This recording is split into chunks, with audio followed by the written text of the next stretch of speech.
Hey there, I am so glad you're here. Come on in and enjoy Coffee Chat at the Cubbyhole. Okay, you might be thinking, coffee sounds fun, but girl, what is the Cubbyhole? The Cubbyhole was a divine little nudge on my heart, if you will, to build the space in our basement, in our home, where our friends and family could come and receive encouragement and love. And that's exactly what we've been doing.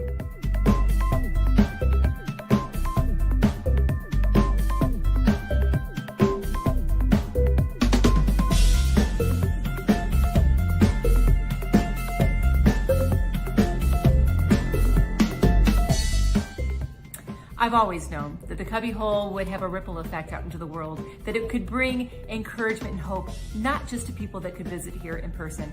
That is exactly why I do Coffee Chats. I get to take some of the coolest people that are just like you and just like me, who have skill and talent, but most importantly, they have a vulnerable, relatable story that we can all glean some hope and encouragement from. So grab a coffee, cozy up, and enjoy Coffee Chats at the Cubbyhole.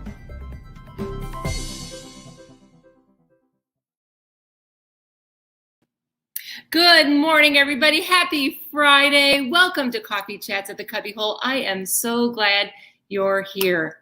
Today is our final episode for the month of September, where we are honoring sobriety. I can't wait to introduce you to my guest, Tom Chenault, in just a minute.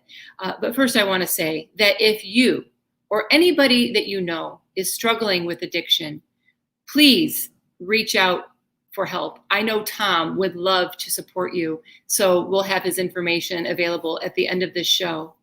You know, this show is all about stories, telling our stories. Our stories lead us in different directions in our life, and they're always rooted in something. And that's what we're going to get to today. We're going to talk about Tom, his stories. This man is so incredible. Can I tell you, I met Tom through my husband. He is a dear, dear friend of ours. We adore him. And one of the things I love so much about Tom, he's one of a kind. I mean, he reaches out to people every single day just to let them know they are loved and that he sees them and that he loves them. And we're going to talk more about how he took that beautiful gift of his and turned it into a systematized way for all of us to be able to do that. Tom Chenault, he has had quite the career. He spent time as in restaurant management, as an airplane salesman, stockbroker, and went into network marketing. And that's where we know him, is from the network marketing industry. But what he always found is the common denominator in his career was always people. And he actually this Wednesday is going to be celebrating 33 years of sobriety. We're going to talk about that as well. Tom has had one of the longest running home-based business radio shows. So if you're in network marketing, you have to connect with this man. He is absolutely incredible. He was named the Multi-Level Marketing Industry Association top show of the top 25 network marketers in the world in 2010. He is a regular speaker on all sorts of platforms. Just to name a couple of them, GoPro. If you're in network marketing, have you ever heard of GoPro? It's an incredible group. And he's also spoke for Rank Makers. He is joining us live right now from Longmont, Colorado. Good morning, my friend. What is up? Hi. You know, I was doing a live promo just before, and I said, you guys, Tom Chenault's joining me, and he is a ball of energy. So have a little extra coffee, because I know I am. Just to keep up with you. Good morning. Thank you for being here. I am excited beyond belief, because I'm talking to, normally I talk to abnormal people, because I talk to God's got the greatest sense of humor in the world, because he put me in the two toughest businesses that they are. Mm-hmm. Who wants to hang around with a multi-level marketer? No one. And who wants to hang around with a recovering alcoholic? No one. So I got double whammied, and I've made a life of it. I'm the happiest guy on earth. You are incredible at what you do in network marketing. You are crazy successful. It's beautiful. It's been beautiful to watch and to see. And as I was saying, you are so successful in your connections with people.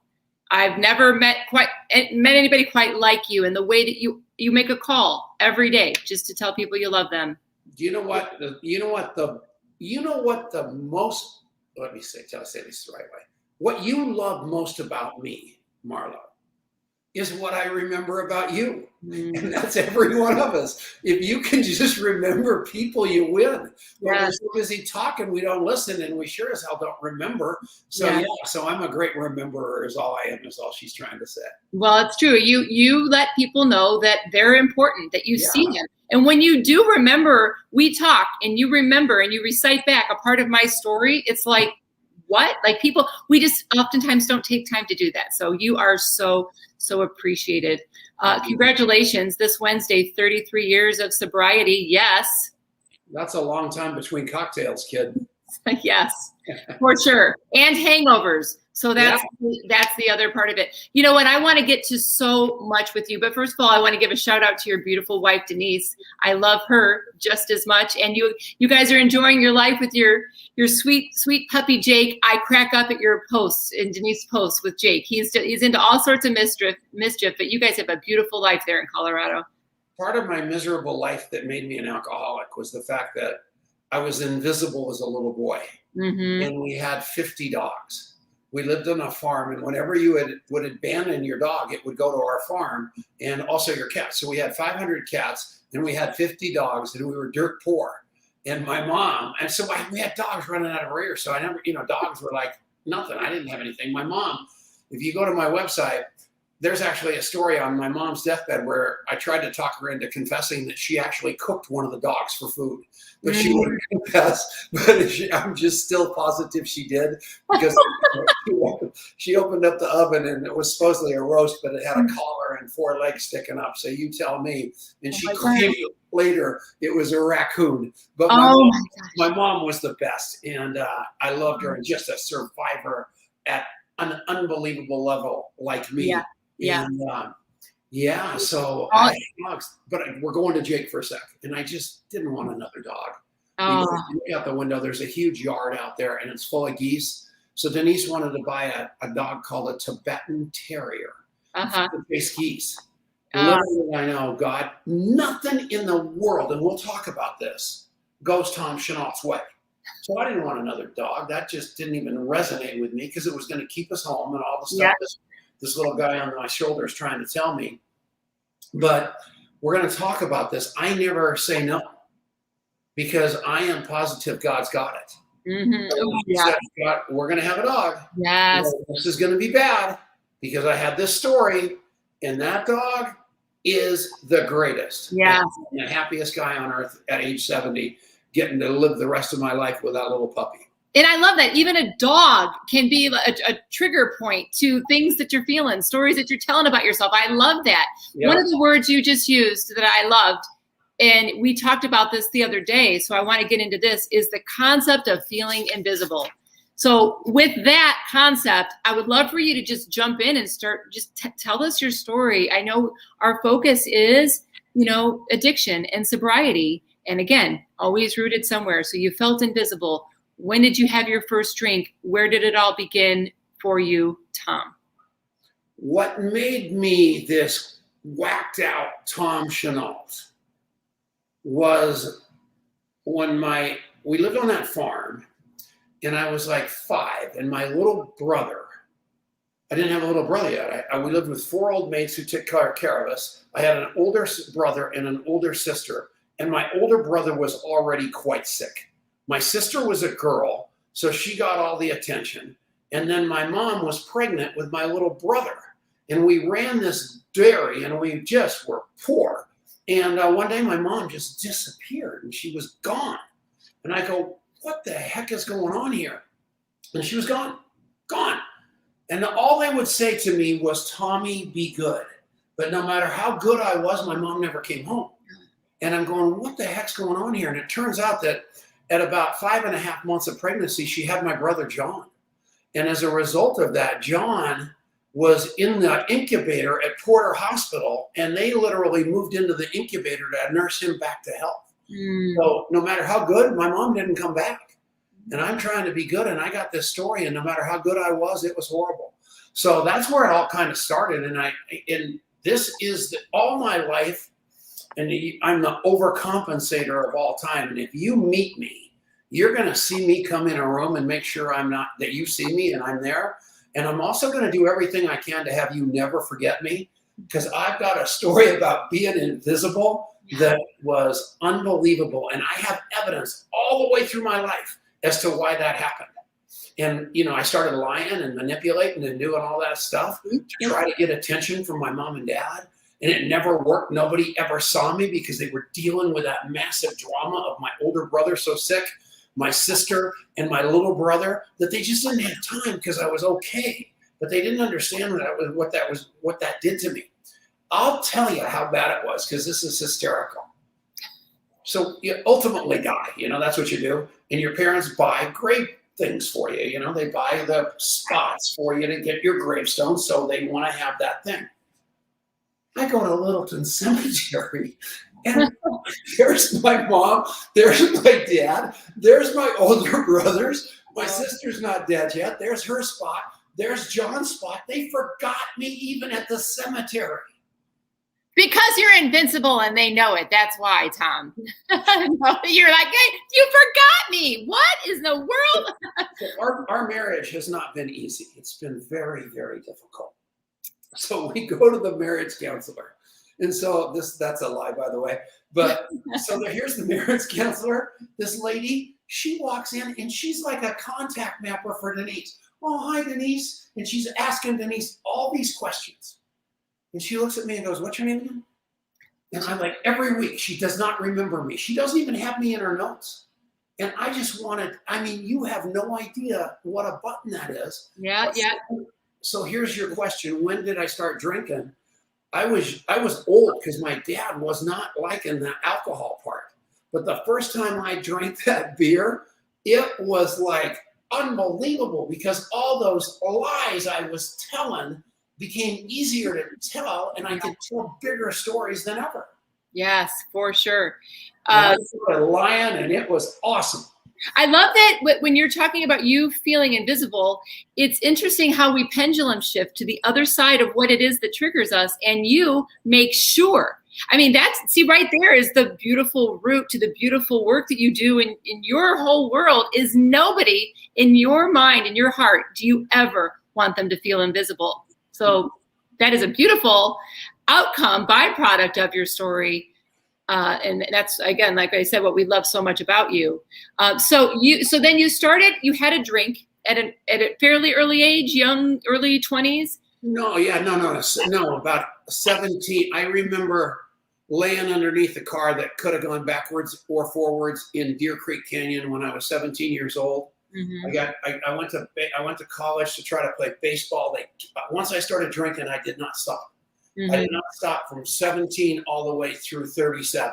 Mm-hmm. And they literally kicked me off a college baseball team for having a can of beer in center field in my pocket. Wow. And so when did you feel, because, people, they just start drinking.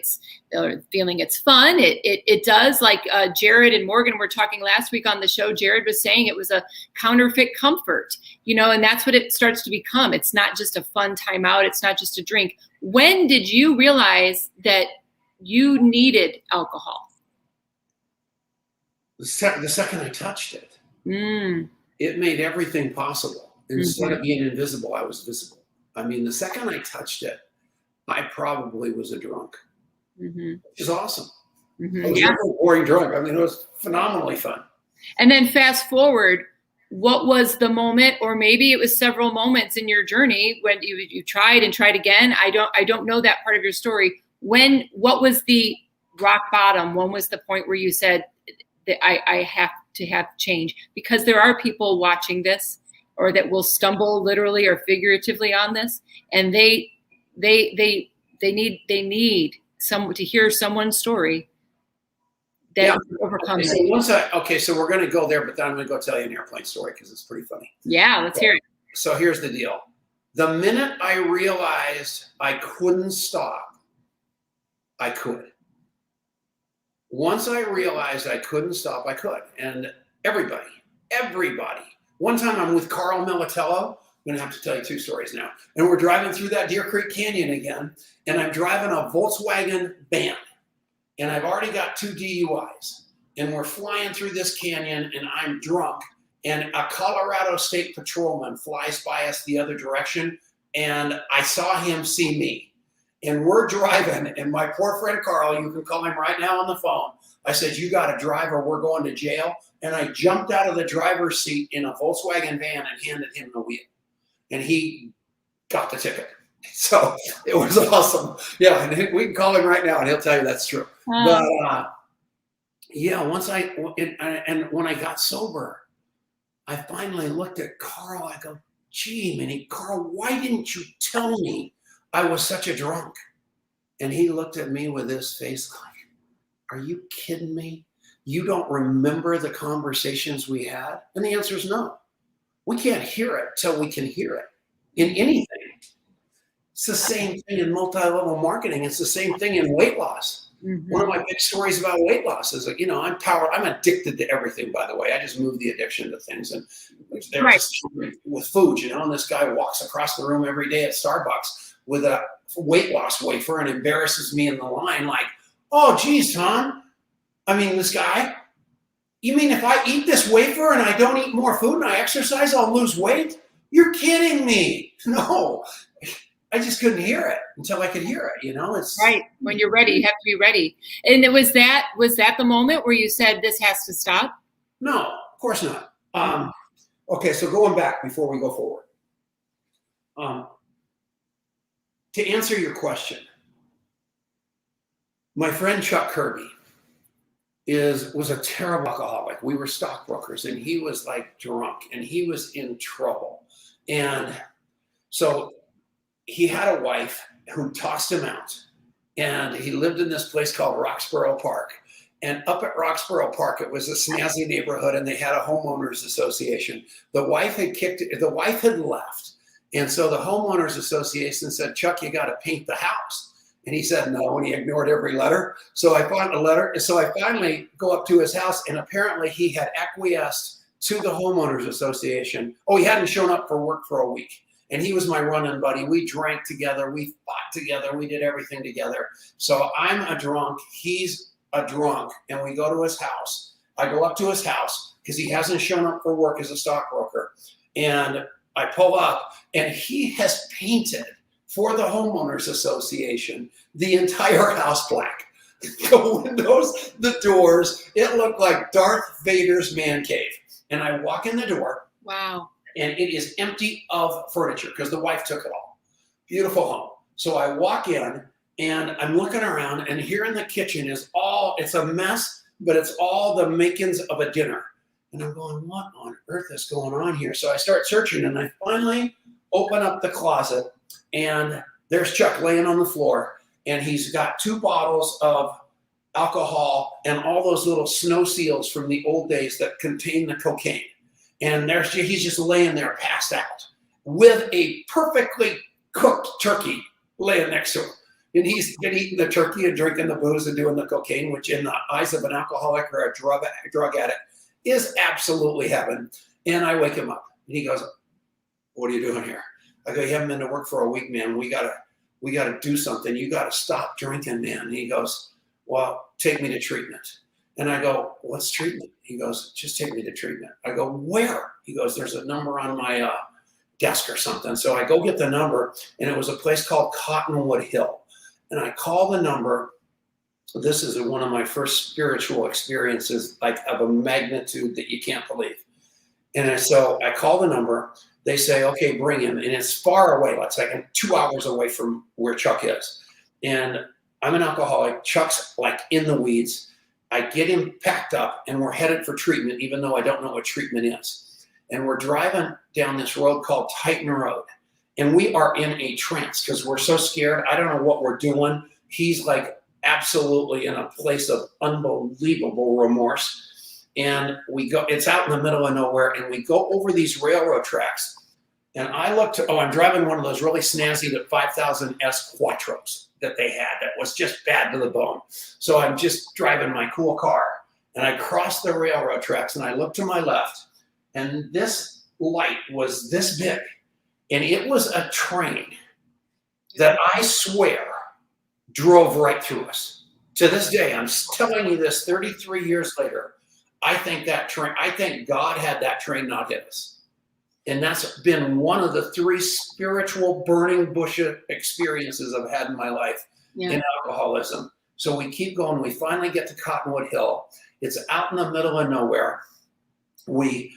This story's going somewhere. We pull up. It's the most despicable little place you've ever seen. It's pitch dark out.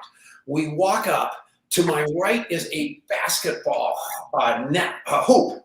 But one of my pet peeves in my life is somebody with a basketball hoop that doesn't put a net on it is on my list. So I remember looking at that going, oh, this place has got to suck. They don't even have a net on that hoop. So we walk in the door. It's this skinny little door. We walk down, it goes straight down these stairs with a 40-watt light bulb. And here sitting behind this desk is a woman who's bigger than me, who weighs twice as much as me, and she looks meaner than a junkyard dog. And she said, "What are you guys doing here?" And I go, "He's Chuck Kirby. We're here to do whatever we're supposed to do." She goes, "Sit down." So we sit down, and we're scared to death. And Chuck fills out the form, and he's got his phone, which is one of those bricks. And he goes, "I got to call my wife." And he goes, She goes, "Did you sign that form, Chuck?" He goes, "Yeah." She goes, "You're not calling anybody." We just about had a heart attack. Wow. And so next thing you know, here come these 2 guys bigger than that lady to haul Chuck into rehab. And guess what? They tried to grab me. And I go, wait a minute, I'm not an alcoholic. He's the alcoholic. I'm like, Jesus, I'm bringing him. You should be patting me on the head. And they're looking at me going, your time's coming, but I didn't know that. So anyway, Chuck's in treatment, and I'm doing everything I can to screw it up. So he's there for 30 days, and so you're not allowed to have phones in there. And I literally got his phone and did that little army walk on my arms and went about 100 yards on my hands and knees to sneak him the phone out the door so he could still call, because I did not understand anything, and I just did everything I could to sabotage his sobriety. Right. Make a long story short, Chuck's still sober. I talked to him last night. He's one of my friends. But out of that, Marlo, was the tipping point, because I promised him I was going to stay sober while he was in treatment. By the time it was over, I said, so I'd go visit him like when they had the public meeting, like once a week or whatever it was. And then I swore I would not drink that day.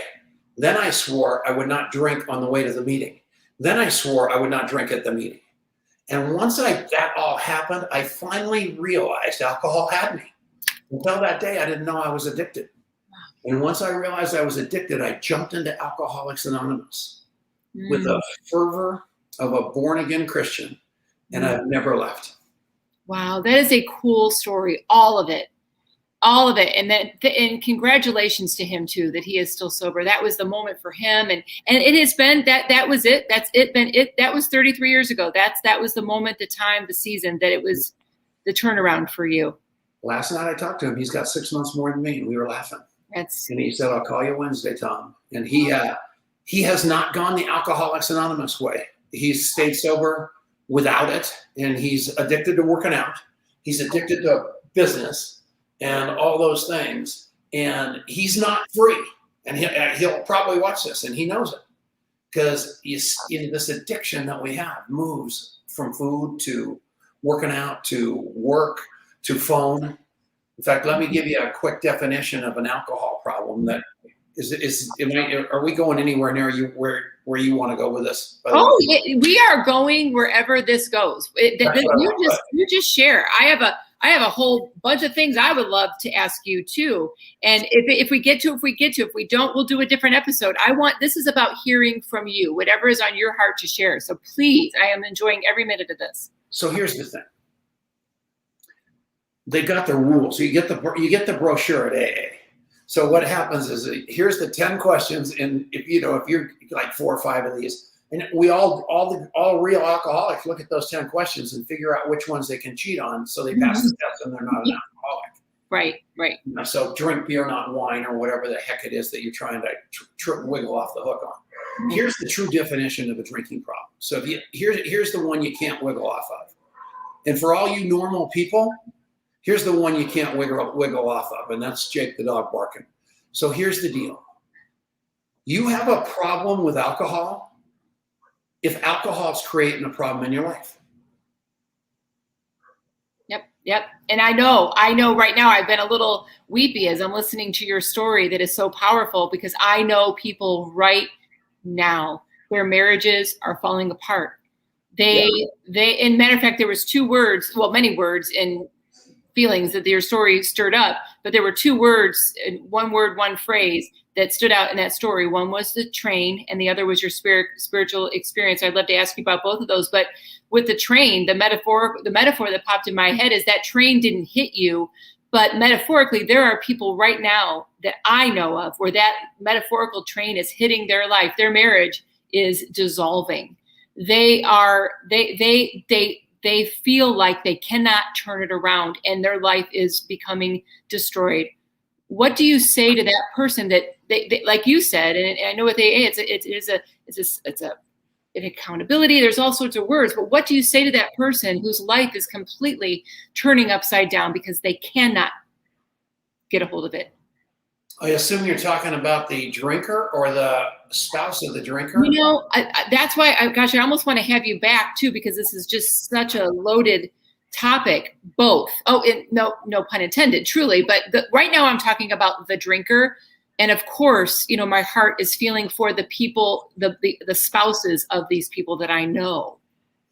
The only thing that you can do with that drinker is hook him up, in my opinion, to another drinker that's gotten clear.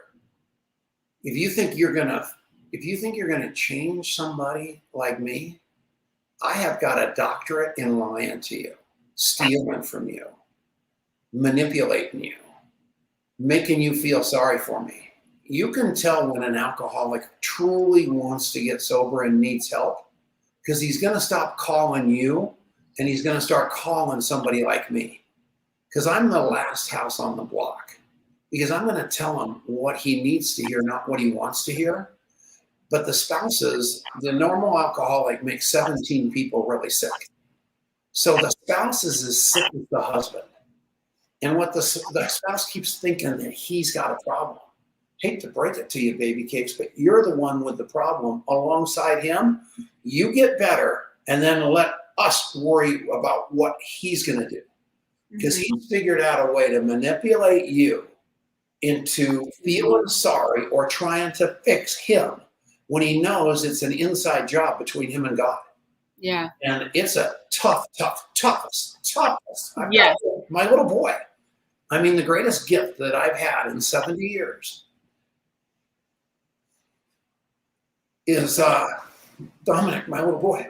Because there's been many a day that I got up earlier than Denise to go to try to find Dominic's body before she did. So I'd drive to where he was, and I'd look through the window, and I'd see the setup for the stuff. And then I'd look through the window, and he would be passed out, and I'd walk away. Mm-hmm. And that's the toughest thing I ever did, because I couldn't get him sober. Mm-hmm. And I can't get him sober. God can. I can't. Mm-hmm. And knowing that is horrible. Yeah. I had to give Dominic to God. And Denise had to give Dominic to God. And we finally did that. And it hasn't been easy, but Dominic is living his life down in Denver sober. And he was so thankful that we stopped trying to fix it for him. It's between him and God. He knew where the life raft was. That is the truth.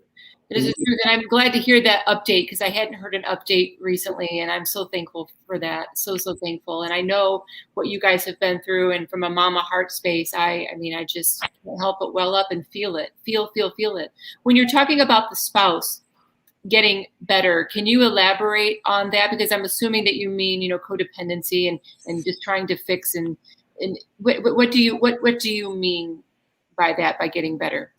The whole thing, and there's a guy named Joseph Campbell that talks about you need to go to the cave and not actually in the cave is dark and the cave is black. And to get the answers, you actually have to be brave and go to the back of the cave. And for me, in alcohol and the codependency of the spouse, that's Alcoholics Anonymous, and that's also Al-Anon. And Al-Anon is unbelievable and a great place for like-minded people to do the radical self-inquiry necessary to get to the core of the problem as to why you are letting somebody into your life reap that kind of destruction and havoc upon your heart and your family. Right. And so blinded by our love for that individual and our caretaking and our codependency that we will not surrender ourselves to just being around other people that God made in the same situation to help them get out of it. What would you thank you for that? And I want to go a little bit deeper on two of those things. The first one is when you were talking about the person that is the alcoholic reaching to somebody that it also was. What would you say to that person who they have done that? Maybe they have a sponsor already and they are just still within themselves. It's just they're not making the turnaround and their life is becoming completely shattered. I'd tell them to go drink. I'd say, here's what I would tell that alcoholic, that guy. Here's the deal. I love you with all my heart. And with all my heart, I love you. But I hate the alcohol as badly as I love you. And you are welcome here, but your alcohol and your lies and your stories aren't. So you've got to go find your way. I'm leaving the light on for you, but you're not coming in until you're sober. So you're going to have to do what you've got to do to either solve it with alcohol or solve it without, but take me out of the game. That's what I would say. Yeah, I love that. And then, Tom, to the spouse that is living it, like you said, addiction comes in all forms. There's addiction to anger. There's addiction to self. There's all sorts of addictions. We could have a whole other conversation about that, but it is so true. But spouses can sometimes become addicted, yes, to helping, wanting to change. But what would you say to the spouse that is living through that cycle that we are just so familiar with? The cycle of, I feel bad that I'm leaving, or like you're saying, they have to take responsibility for their life and their kids. Then the drinker is then very kind and loving, and then they switch to the angry and the awful side, and then then the spouse is then convicted. Yes, this is why I'm leaving, but then it cycles back around, and they are the caregiver, they're the provider, they're the financial income. They're just conflicted with that cycle. What would you say to that spouse? I would tell her or him what they already know, that hope is a whore.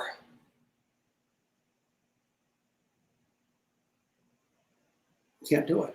You got to draw that line. Sure, he's going to try. But if trying was his answer, he'd have done it a long time ago. Right. He desperately wants to be that person that is so great on his good days. Yeah. But until he treats this disease, and you and I talked about church during your pre-interview. That's exactly the next point I want to go to. Yes. So here's the deal. I was a little kid going to daily mass at the Carmelite Monastery. Yeah.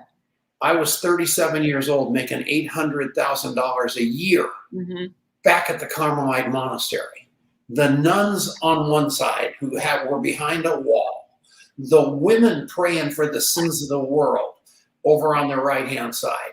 The priest from St. Thomas Seminary doing his deal, and the little altar boys, and on the left side was Tom Chenault, praying so fervently, asking God, why am I drunk? Please, please, please, God, why am I this drunk? And there were no answers. I was hooked on alcohol, and I had a God-sized problem with I didn't know what to do with it. And I would leave there with that shame, racked with guilt, and go right back down to the bar on Main Street and have a couple beers before I went home and faced her. And I'm going to churches for me. I love God.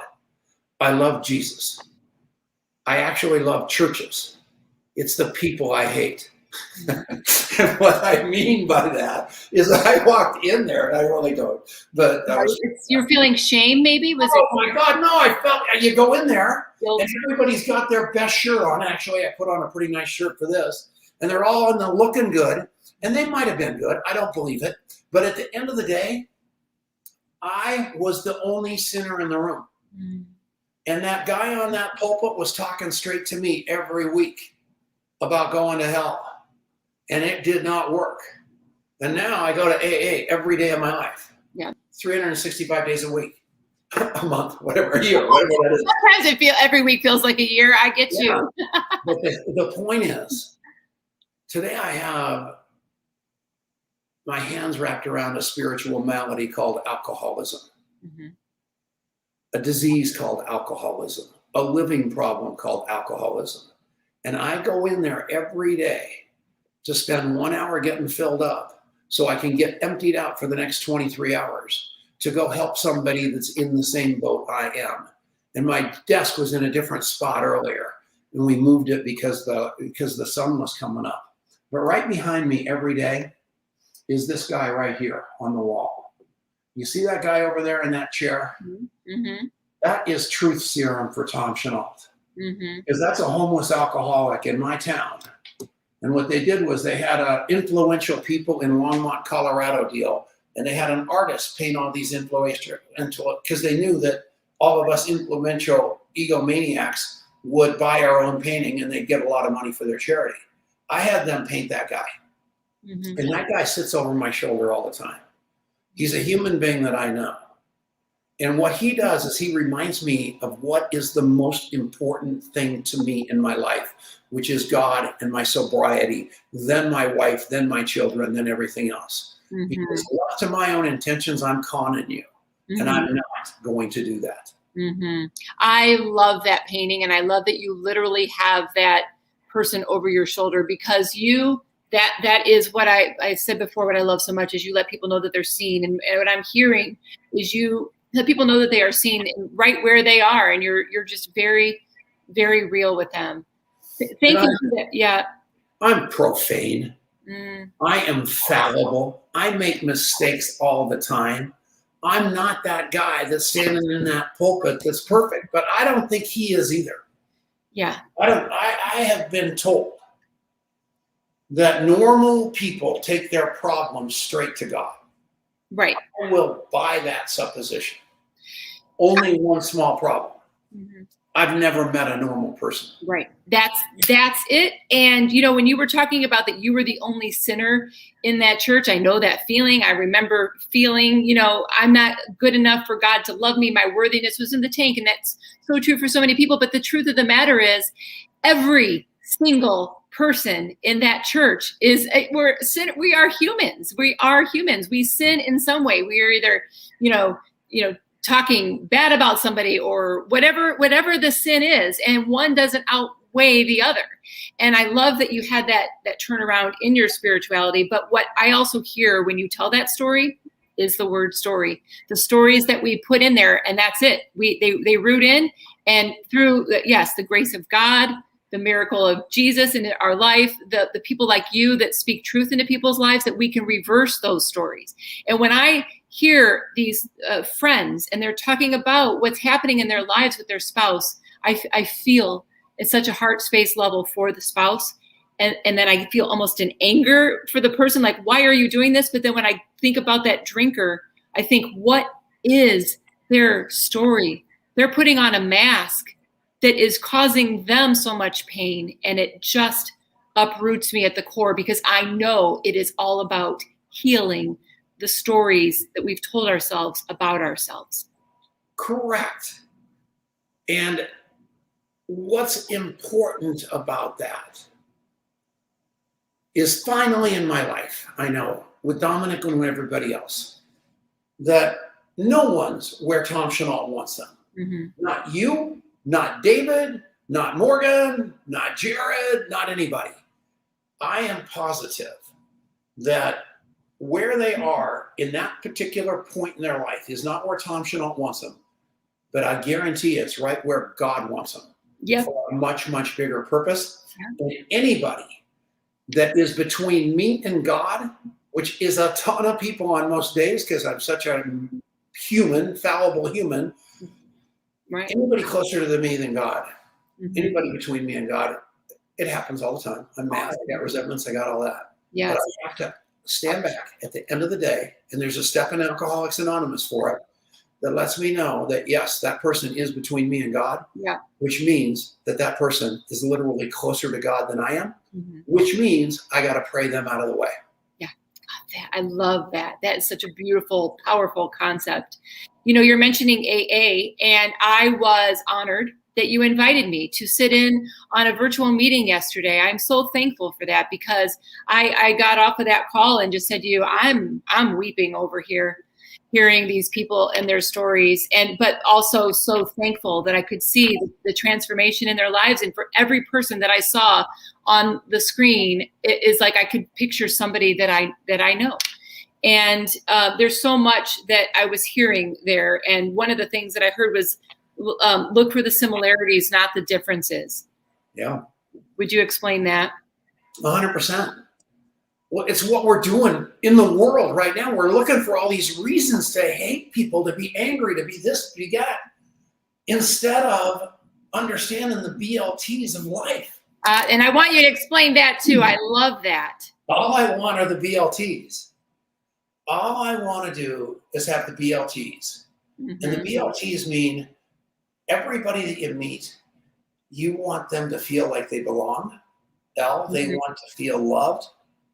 T, they want to feel trusted, and they want to feel safe. That's all I want. Yeah. And if you've got a breakdown in any of your relationships, go look for which one of those four are missing. You know, with a lot of my relationships, you know, because it's like my family and stuff like that, all four are missing as I hold up 5.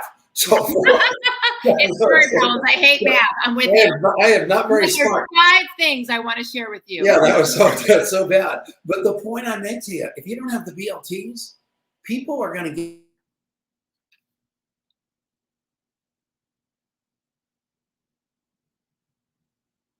Tom, I can't hear you. Oh, there it is. I could see you muted yourself. Start that last phrase over, because I know it's important. To have a goal in your life of going and replacing and repairing those BLTs, especially with the people closest to you, and have them know they belong, that you love them, that they can trust you, and that they're safe with you. I am telling you, the riches just coming out of that will be unbelievable. Instead, we're so stuck in being right and in our positions and being, you know, mom or dad, and they're the kids, or whatever story we've got about superiority or separation. We've got to heal that. And it's God. It's a God deal. Yeah. When you go in there, in Alcoholics Anonymous, there's something called the 4th step, which is, it's bad to the bone unless you know what's going to really happen on the other side of it. Because you've got to make a list of all your resentments that you have in your life. Yes. And so you make the list of all the resentments.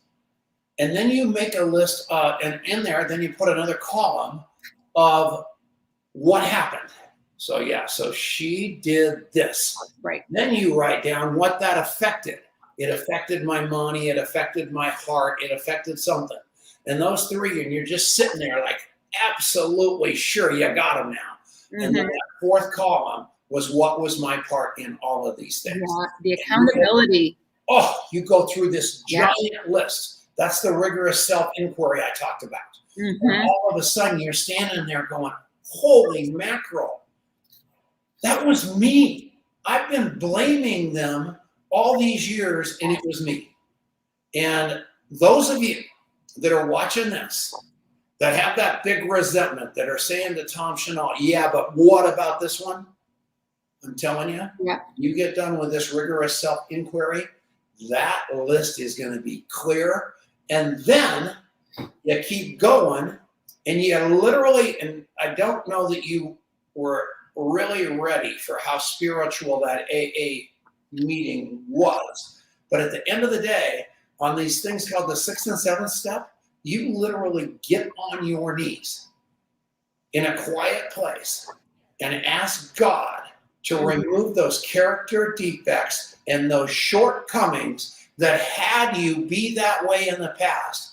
And the next thing you know, God removes those and you are walking out of there a new human being that's not going to do that to those people anymore. And if you bust down and accidentally do it, there's another steps that has you clean it up that day instead of down the road, so those resentments don't build anymore. It's the most, I don't know how people live without a program like that.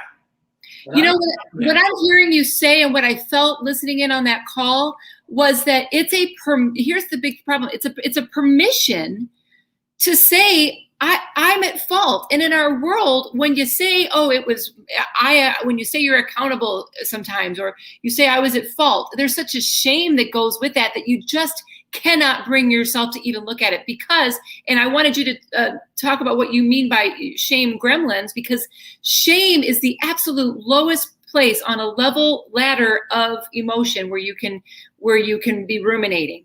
And when you have a permission to say, I can take accountability and there is no shame in that, I'm not branded forever, it is so powerful. And that's part of where that healing begins. You mentioned shame gremlins. Would you go a little further into what that is? Because it has a vice grip on people everywhere.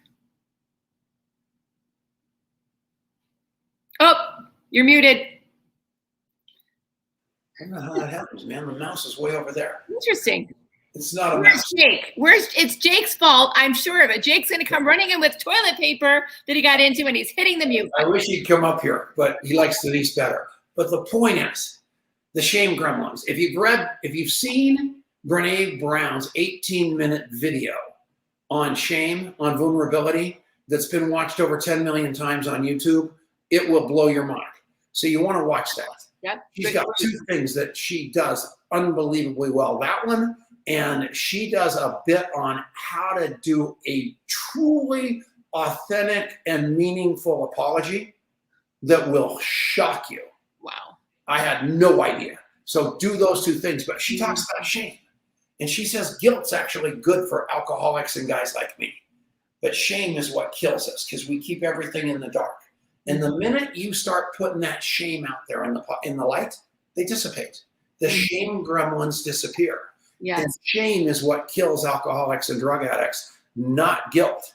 Guilt's actually a mover. The shame is what completely owns us and buries us. And they say in Alcoholics Anonymous that we're only as sick as our secrets. And the name of the game is to learn how to tell the truth as fast as you can.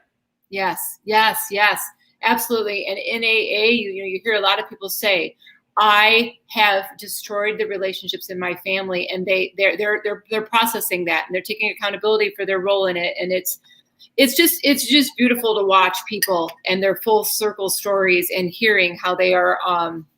It is about accountability and that beautiful permission to be able to experience that. Tom, gosh, so much that I want to get to. I know that you said you felt tossed aside and everybody had God. I love that you talked about that. You read something yesterday by Eleanor Roosevelt, and I want to share this. This is by Eleanor Roosevelt, and it says, you gain strength, courage, and confidence by every experience in which you really stop to look fear in the face. You are able to say to yourself, I lived through this horror. I can take the next thing that comes along. You must do the thing you think you cannot do. Power in that. And there are so many people that are feeling like they can't do it. So Tom, we have a little bit of time left. I would just love for you to talk then about your faith journey, and what about people that I know so many, because I used to be one. I am a recovering resenter of God and Jesus. I did not want to hear it. Please, no thank you. You mentioned it. I won't call you back. My life is completely different now. But would you talk about your faith journey, and for people that are wanting to get sober and you know that the answer is God? Would you talk about that? So Alcoholics Anonymous and multi-level marketing and faith should be attraction, not promotion. And with resentment-driven human beings like me, the minute you walk up to me and tell me that you are a absolute born again Christian because you accepted Jesus and he's got all the stuff that go along with that cliche. And we're having breakfast and then you load up all the sugars and all the salts and stick them in your pocket. Yeah. You invalidated Jesus and everything right then. Right. And here's the deal about that. For us, because we're all trying to wiggle out, not wiggle in, some sort of faith of our understanding. We're all looking for a reason not to buy what you're selling. Right. And I happen to believe that recovery is the same thing. So I did find sobriety. I did find my faith. Right. But I found it that day. But that doesn't mean I don't study it every day and give it away every day for the rest of my life. And I have a very thin road now that I have got to be going down where I can't be doing all that other stuff because I know people are looking at me and judging me because I carry my sobriety like a sword. I carry my faith like a sword. Yes. I believe in it with every iota of my being. And this book right here called The Sermon on the Mount. And it's this book I've had for a long time, but I want you to look at it. It's a bathtub book because when the water is deep in Tom Chenault's life, he gets in the tub and he starts praying. And a lot of days I'm so goofed up, I drop the book in the tub. But I pull it out, I dry it out, and I keep reading it. It's called The Sermon on the Mount by a guy named Emmett Fox. And it totally takes apart the Sermon on the Mount, the Lord's Prayer, everything, all those places that Tom Chenault can go to finally find some peace in his head, to turn off that noise so I can let God in. And so, yeah, my faith, you know, she asked me to show you. Yeah, the other books too. There were so many. I wrote them all down. I was joking that, there's one of them. I'll tell you about it when you get to it. But yeah. That's my AA book right there. I've had this book since 1988. At the place that we all went, they got alcoholics. They wouldn't let them leave. They made them stay and take a piece of wood. And that's the big book of Alcoholics Anonymous right there. And a recovering alcoholic who is still sober 33 years ago made me that book. And then he made the back cover with my sobriety date on it. And that will never leave my possession. This book right here is by a guy, a very dear friend of mine, the most powerful guy in the National Football League you've never heard of, on the board of the Texas Rangers, one of the coolest guys ever. He wrote this book called Two Chairs. And it basically says, get up every morning, sit in your chair, leave one open over there because Jesus is sitting in it. And you talk to him every morning and your life's going to change. I strongly suggest, recommend, pray that you'll get this book because it's beautiful. And if you do a good job, I will have him sign it for you. Signed copy. The next book, she asked me to show all these books, is a book called The Untethered Soul by a guy named Michael Singer. And this thing is, Oprah's been with him. Tony Robbins has been with him. The predecessor book to it is called The Surrender Experiment, because this book was far too deep for me. So I read it because everybody else was reading it, but all I did was read it. I didn't eat it. I have eaten this book. I have eaten this book. And until I read The Surrender Experiment, which I don't have a copy of it, I gave it away. Until I read The Surrender Experiment, this thing did not make sense. But once I understood the surrender experiment and the premise that God's got it all and powerlessness is a great thing, not a character defect, that's when I finally got my faith. That's when I finally got my path. That's when I finally got my mission. Because my whole goal today is to never say no. Because everything I do in this magic magnifying mind of mine, listening to this guy on my shoulder, is blocked me from God. But once I get him silenced and I'm standing there letting God drive the bus, miracles happen. Gosh, I love all those resources. That is every word of what you're saying is so powerful, Tom. Thank you for those resources. I know I'm going to go back and make sure that I order those. I did have the Untethered Soul, and I was joking around that one of our kids, and she knows who she is, borrowed it, and I haven't seen it since. It must have been good. So I'm going to get another copy. So a couple more things. I want to get to contact mapping, and I could talk to you forever. But one of the things that you said is that you're not anxious about the future, and you don't ruminate in the past anymore. It's an important how. That's an important go-to. So would you talk about that? Yeah, I do not live my life in the rearview mirror anymore. Forever, here's Tom Chenault right now. I could not stand the present. So I was always living in the past and living in the future, but never where I was. And I finally took a course called the Landmark Forum, and I realized I'd been taking my past and filing it into my future and living it over again forever because I was so scared of being in the moment.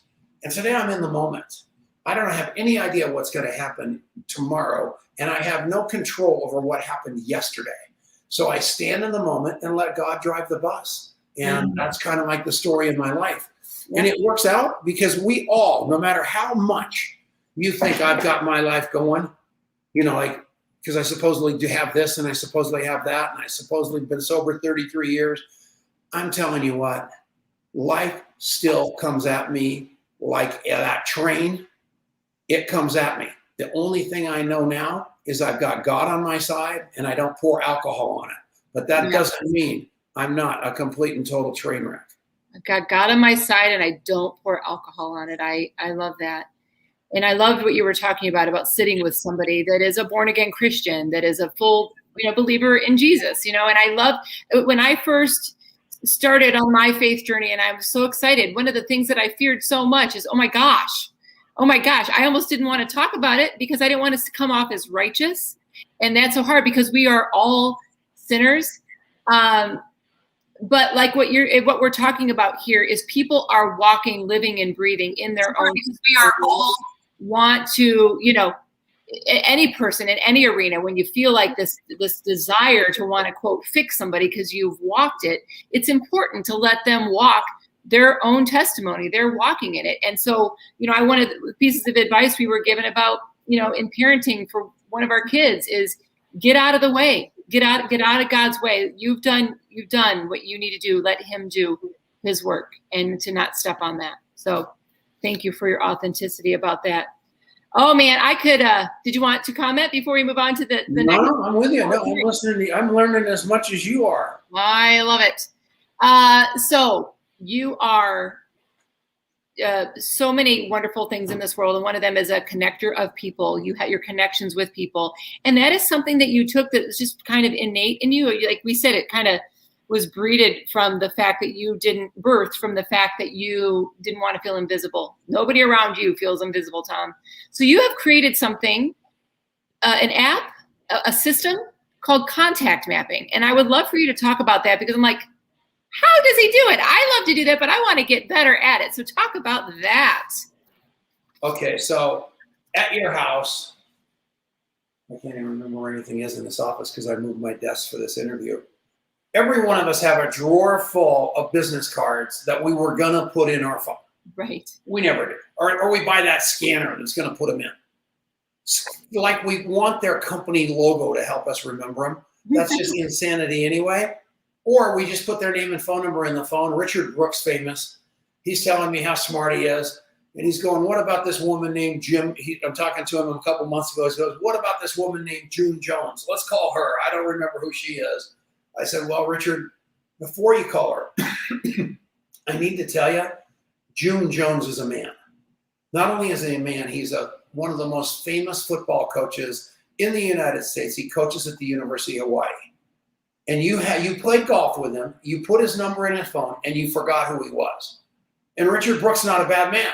That's what we all do. We built an app for your phone that basically says, hi, Marlo. Boom. Here's what's your phone number. Marlo Rutt's phone number. Then you hit the button. It takes Marlo's picture. She's all happy. Hopefully it's a selfie or something like that so I can remember I don't want your prom picture. Hit save. It says, what do you know about Marlo?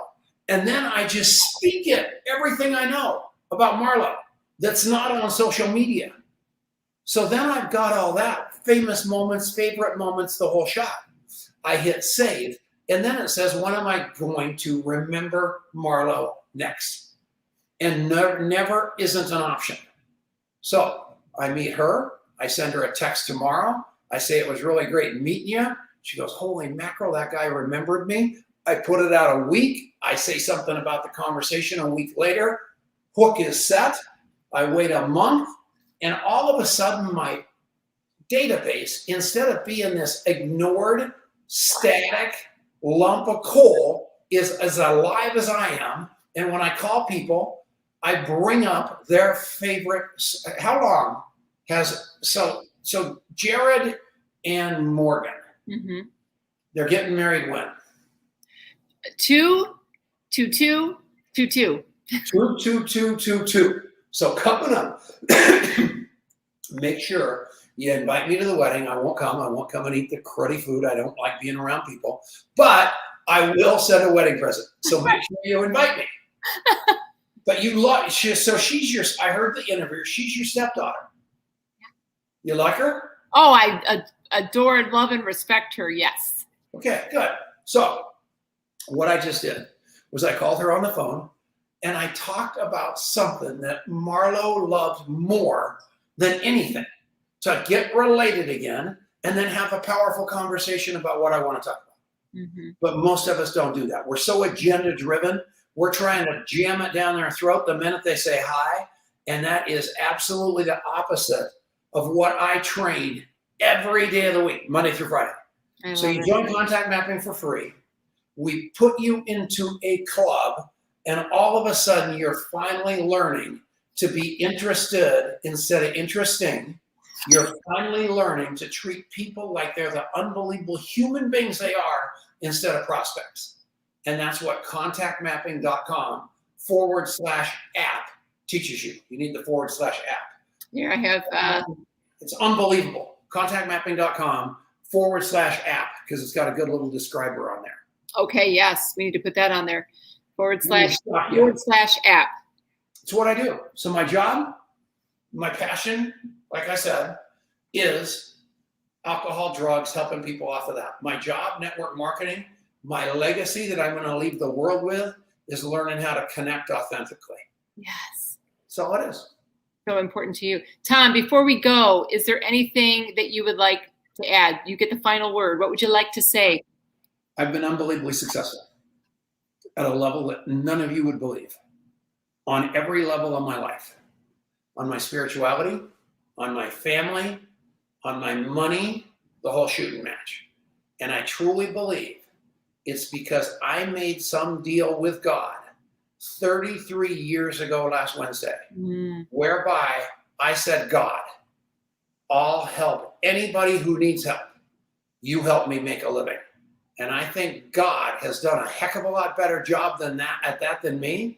So she's going to put my name in the contacts. And if you or anybody you know needs to talk to somebody, not like puffy, oh no, like no shit talk. Yeah. And you can call me on the phone and I will tell you what to do to get that person to the place that they need to be, not necessarily where you want them to be, for them to get some help and for you to get some help. That's my prayer. That's my deal. That's my final thing I'm saying. Okay. Well, Tom, thank you. I can't thank you enough for your authenticity. All of it, the realness. I appreciate you so much. David and I love you so much. We love you, adore you, and respect you so much. So thank you for your time. Tell Denise, thank you. And I just love it. Thank you. Thank you. Bye for now, Tom. Thank you. Thank you. Thank you. Okay. I'll talk to you in just a minute. If you can hang on, we'll chat if you have a couple more minutes. So thanks, Tom. Okay. Wow. How do you, that was all that I prayed that it would be and more. Tom is, like he said, I'll put his information in the comments, in the show notes.